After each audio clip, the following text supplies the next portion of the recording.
Morning, lovely souls. Happy Friday. I'm out and about a little bit later today, so by the time that this is uploaded and you're watching it or receiving it, it'll be closer to Friday lunchtime. But I hope you've had a good week. It's feeling very intense on some aspects, and it's also feeling kind of a lot lighter and a lot breezier on others. Now, I like to generally look at the circumstances that I see around me that are repeating or imprinting in the kind of like the general patterns of behavior. And at the moment, one thing that keeps on coming up again and again are questions about the Fall of Atlantis. Now, there's lots of different work out there, there's lots of different perceptions, there's lots of different modes of thinking, but we are currently experiencing what we can only describe as the breakout of the conditions that were experienced at the fall. Okay, now Atlantis, as many of you will be aware of, you've heard people talking about it. You probably know somebody on the spiritual pathway that's deeply connected to it. You might be listening to this and saying, yeah, this is me. I've identified as with that powerful Atlantean lifetime, and you're bringing that information through at the moment. We're launching into the first phase of this kind of the transition into the golden era, using a blueprint or a gold print that was created for us during the fifth dimensional era of Golden Atlantis. So if you look at Atlantis as a era in human development, it existed for 260,000 years. It took 10,000 years to kind of set up, and then it took the rise and fall of 5 experiments before it fell for the final time 10,000 years ago. And then the 10,000 years from the point at which Atlantis fell and sank beneath the seas, we had 10,000 years in the third dimension. Now, many of us have questioned, well, it's a lovely thought. Our memories of the civilization may be they might be golden, they might be sparkly, or they might be kind of linked into the end of it when it went down, which was a collective trauma, even not just for those who were living and working in Atlantis or experiencing it, but also for the people around the planet. The shockwave of the event actually travelled around the planet and imprinted that particular trauma within the DNA and the chakras of everybody that existed on Earth at the time, no matter where they were in their development and no matter where they were on their level of consciousness. So for the 10,000 years following the fall, we existed in a very third dimensional frequency. It was about as low as you could possibly go, and this was deliberate, it was intentional. But that's kind of digressed slightly. What I wanted to look at is why Atlantis existed for 260,000 years. It began as an experiment, a clarion call. Okay, so the Intergalactic Council decided that they were going to send out a call around the universe to gather on Earth for a very special experiment, an experiment that was going to exist in its own bubble regardless of what the rest of the planet was doing. So if you look at it, all of these high frequency souls, 144,000, responded to the call and collected, ready to begin the Atlantean experiment. And those were the kind of like the base players, the base numbers. And so we coexisted and worked and created and discovered and learnt during the rise and the fall of the first experiment, the second experiment, the third and the fourth. Now, each time they failed for fundamental reasons. That something went wrong, the energy wasn't right, people were abusing their technology, their positions of power, or it just was not working for whatever reason. And so each time the experiment was conducted afresh, it was done under different circumstances. So say for the example, the first one, we were all given what we needed. So for the first Atlantean experiment, we were kind of like, we were a little bit we were spoiled. We had everything at our fingertips. But after that didn't work and it fell, for the second one, we kind of began the entire adventure with virtually nothing. We kind of having to build from the ground upwards. We had no resources, we had no kind of knowledge or survival mechanisms, and it was very, very raw. Now, by the time we got to the fifth, it's almost like we as players, as kind of people within this experiment, we knew what we were doing, and for the goal, and we achieved what was known as the golden era of Atlantis, where for 1,500 years we achieved a ascended frequency in a human physical body. Okay, now I've spoken about this before. Think about how much of an achievement that actually is, for existing in basically a sealed off society in the middle of the Atlantic Ocean on its own continent, like an island. That for the fifth one, it had been split into 5 separate islands from what I can remember. And to achieve and sustain a fifth dimensional frequency, not just on a personal level but on a societal level, for 1,500 years, to this day, I think it is the most incredible feat. I think everybody that was involved did amazingly. And there was always the question as to why couldn't we let this continue? Why couldn't we let this sustain itself? Why couldn't it be separate from the rest of the world? And we just carry on. We kind of live the Atlantean dream, and nobody else would really know about it. But if you think about how the technology has advanced on Earth particularly over the last 500 years or so, eventually Atlantis would have been found out. It would have been rumbled. Having it there would have begun to affect the development of the rest of the world, and the rest of the world had agreed to exist at a third dimensional frequency. So down Atlantis went with some very specific occurrences that were wired or hardwired into the reasons of the fall. Now, the end of the golden era was signified by Diana Cooper describes it well, a shaft of darkness piercing this fifth dimensional utopia that we had, where somebody in a position of authority, and it doesn't matter who it was, it doesn't matter why it occurred, it doesn't matter who was involved with it at the time, somebody who had a great amount of authority and a great amount of power and a great amount of responsibility used their Atlantean privileges for selfish purposes. Meaning, instead of making a decision with the heart, they then made a decision with the ego. And all of a sudden that opened the floodgate and all of the dark stuff started coming in. Now, a lot of you might actually remember the end more than you can remember the good bits. Okay, you might remember the trauma of the fall. You might be listening to this and thinking that you've been told in the past that you were one of the ones that were responsible for the fall. I've heard that happen quite a few times. And if you're listening to this and that resonates with you, just remember that no individual was specifically responsible for the fall. It was a collective decision that we made to finish the experiment. Although none of us actually wanted to do this, it had to happen. We had to hand it back over again so that the entire planet and us could experience 10,000 years in a very low vibration, the third dimension. You know, the absolute, I've called it in workshops before, like experiencing what the bottom of the barrel is actually like.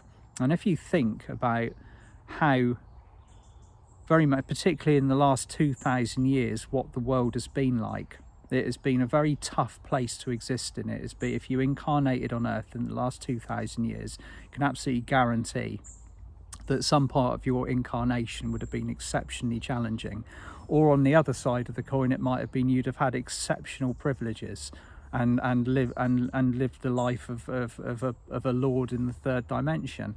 But inevitably, these are scenarios of extreme polarity, and that is what the third dimension has been completely founded upon. The experience of polarity, the experience of being able to make a choice, the humanness of being able to wake up in the morning on planet Earth in your body and actually take a decision that is completely, like you are utterly responsible for the consequences of it, or you are, and everything is part of a learning process. It has been the most amazing school.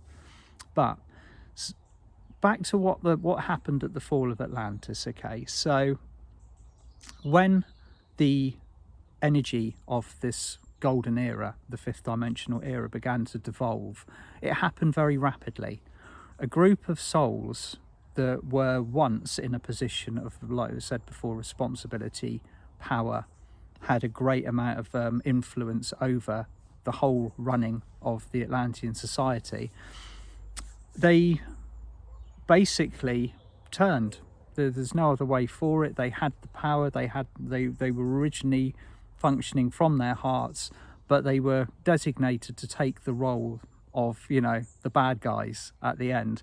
So there were a group, and they were a small group, who were then orchestrated all of the downturn, the down tuning of the energy, the drop in vibration, and all of the things that we collectively experienced on the way down before the fifth and the final experiment was completely scrapped and Atlantis sunk beneath the waves. So what happened to that group of souls? What happened to that group of people that were there at the end? Well, you might have picked up on this yourselves, or this might be new news to you. The group of souls that were in charge and orchestrated the collapse, the absolute demolition of the fifth dimensional utopia that we had at the end, are still in positions of power today. Okay, so we've still, although we've had 10,000 years since the fall, and we've existed all the way through whatever societies that we've incarnated in, whatever we've lived in, whatever we've experienced, these set of players have always been sewn into the mixture somewhere, sewn into the fabric of whatever reality is existing around Earth at the time. And we've now got to the point where they are still in positions of power around our world. Okay, so the whole thing, the whole Atlantean kind of 3D, 5D drama is still very much playing out around our world at the moment. And the reason why everybody is so aware of this now is that they've been forced to step out of the shadows. They've been forced to actually reveal who they are. And these will be people that have prominent positions. They might have been tucking themselves away very effectively previously, not seen or not heard, or nobody outside of, like, in what we call normal human society will be aware of them. They're now coming forward. They're now stepping forward to be recognized. And as you could probably understand, they do not want to relinquish that power. Okay, they do not want to give this up. They've been very comfortable, and they've been very, life has treated them well, and they've got themselves very well organized. And this is a global initiative. This isn't just happening in one country or two countries. This is the effect of what we are seeing around the world today. The reason why all of a sudden our planet appears to have been locked down and thrown into turbulence with this incredibly odd set of circumstances that most people are now looking at and beginning to see through the illusion, see it for what it actually really is. So it brings me onto a subject that I have been kind of dipping in and out of over the last few years. How will karma, how will karma, how will the higher realms, and how will the laws by which we live by spiritually deal with these players when eventually we actually do take this step fully into 5D, which is inevitable. It might look a little bit turbulent at the moment. What's going to happen to them? And I think it leads me on to suggesting that we all kind of have a little look within at the moment, because there is, again, and this goes back to the compassion, sort of like the talk about compassion that I did about a little while ago. Everyone at the moment is feeling very angry about what is occurring. Everybody is feeling like they want justice for the happenings around the planet. And the way that I see this playing out, if it's for heads on a plate that we're baying for, if this is what we've been waiting for 10,000 years, it's not going to support the fifth dimensional principalities with which we are moving into. So I'm personally, and this is what I'm doing at the moment, I'm working on forgiveness for the Fall of Atlantis. I'm working on, there's my cockerel, bang on time. I'm working on forgiveness for these souls, because I myself, and I know a lot of you also share this sentiment, have felt very angry over the past decade, 2 decades, however, since we've been aware of what is going on around us. So how do we proceed into the next the part of this play that is going on around us? Do we wait for justice? Do we wait until we've actually achieved what we want to achieve, but we have actually also kind of captured or located or contained the players that have been inflicting these certain set of conditions around the world? And having looked at it very deeply, I believe that the way through into the next phase, particularly over the winter period, moving into the spring in the northern hemisphere, it's going to be a work of forgiveness. It's going to be a work of detachment and forgiveness, for the simple reason that if we keep clinging on to this almost, I can see and feel it as quite like kind of a vindictive drive against the positions of authority around the planet. And I think it's going to be very healing for many of us, or all of us on the light path, if we look back to where those feelings arise from. Where do those feelings of injustice come up from? Where does that anger arise from? And actually look back to the days of the fall and actually see these people just before it all occurred. And I did a workshop on it once, Releasing and Healing the Fall of Atlantis, where there were the group of souls originally gathered around a table, and what I could see at that particular time were 9 people who had good hearts, but they were making decisions that were self-serving in some way, but they also thought were going to be for the better. But the fundamental part about this is the fact that they were no longer listening to their heart centers to make their decisions. They'd made a very big switch in the way that they were taking responsibility for the people around them, and they'd started to let their egos guide them instead. And of course, as we all know, the last 10,000 years has all been ego driven.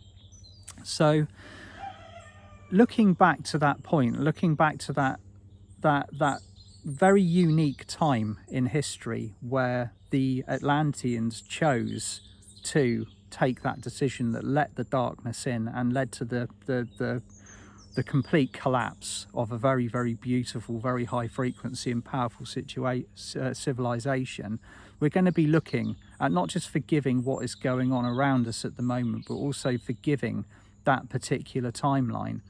And by that very act alone,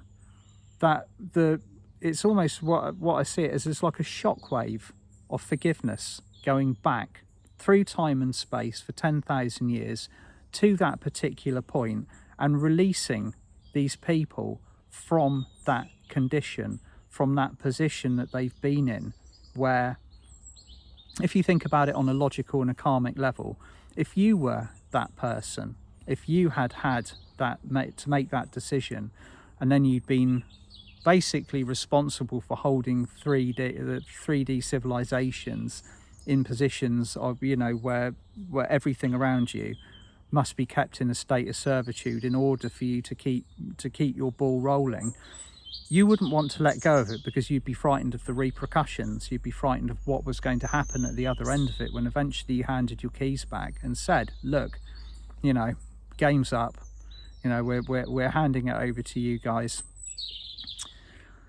What's going to happen to us now? And so I am suggesting a forgiveness initiative, okay? And this might seem like kind of like a strange concept for where we are in the world at the moment and for what we are currently experiencing. If we forgive what we have experienced on a societal level, going right the way back to the fall of Atlantis, we will release the people that are in the positions that we can see around us, the ones that are stepping out of the shadows, the ones that we regard as baddies, and just hold them in the highest light possible. Because it's going to be very tempting when all of this starts coming to the light to, you know, that immediately we dive back to, like, right, get them to the stocks, you know, and where's the nearest guillotine, and all of the other things that we are naturally feeling at the moment, because we are being so repressed by what is going on around us. We are really feeling like once we've taken our sovereignty, we can see right through it. There is no authority that stands over you. We are our own authority, and that stand alone can actually bring quite a lot of righteous anger into the situation that we're currently in, even right down to, like, dealing with things like the banks and local councils and positions of all and people in positions of authority. All of these are structures that have been put in place to contain 3D, to be kind of like, you know, we're our finances are not ours, our energy isn't ours, and all of these things, now we've realized it and we've detached from that matrix, it brings up a sense of injustice, it brings up a sense of anger. So looking far further into the future for what we are going to be doing, we're going to be needing to release these people, and we are going to know who they are, and if we don't, then we're going to know very shortly. So how are we going to respond to that when we find out? Okay, are we going to respond with the kind of the anger that we feel it would deserve, or are we simply going to forgive them, bless them, alchemize the last 10,000 years, and move comfortably and very smoothly into the next phase of our existence? It's food for thought, and it's something that I'm looking at. So I'm going to be working on healing and blessing that timeline, and I think it's going to be interesting looking into it, because obviously it involves the Akashic records, it involves the trajectory of where we've been and what we've experienced for the last 10,000 years. So I hope that makes sense. Forgiveness, acceptance, love, higher blessings, and the ability to move forwards with no hooks into what we've had in the past, releasing and dissolving the trauma of the fall of Atlantis. Sending you all lots of love. Bye for now. Hope you have a beautiful weekend.